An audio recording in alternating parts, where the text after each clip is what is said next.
আমার এই ভিডিওটা আপনারা বেশি বেশি শেয়ার করবেন আর লাইক কমেন্ট করবেন। এটাই দেশবাসীর কাছে আমি প্রত্যাশা করি।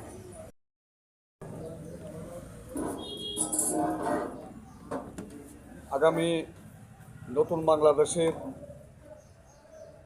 যারাই রাষ্ট্র পরিচালনার দায়িত্বে আসবেন, আমি তাদেরকে অনুরোধ করব, আমাদের দেশে সামনে পবিত্র রমজান মাস।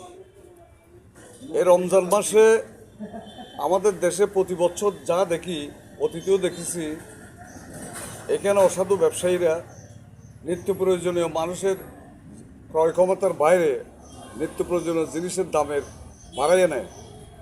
বিশেষ করে মানুষের দৈনন্দিন যা লাগে এগুলি দ্বিগুণ হয়ে যায়। এমনকি যে গ্যাস থেকে শুরু করে ছোলা, মুরগি, যাবতীয় দ্রব্য অনেক দাম বেড়ে যায়। তাহলে এই বাজার নিয়ন্ত্রণ, এই নতুন বাংলাদেশের নতুন সরকারের চ্যালেঞ্জ হবে বাজারটা নিয়ন্ত্রণ করা।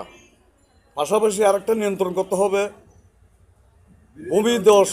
ভূমিধস জয় পেলে এদেশে অনেক নেতা কর্মীরা মানুষের উপর জুলুম করে, দুর্নীতি করে, অন্যায় করে। এগুলি হাইকমান্ড থেকে চিহ্নিত করে বাছাই করে এদেরকে বহিষ্কার করে আইনের আওতায় আইনে শাস্তির আওতায় আনতে হবে। তাহলে এদেশে মানুষ আপনাদের নির্বাচনের আগে যা প্রতিশ্রুতি দিয়েছেন তা সেগুলি বাস্তবায়ন হবে।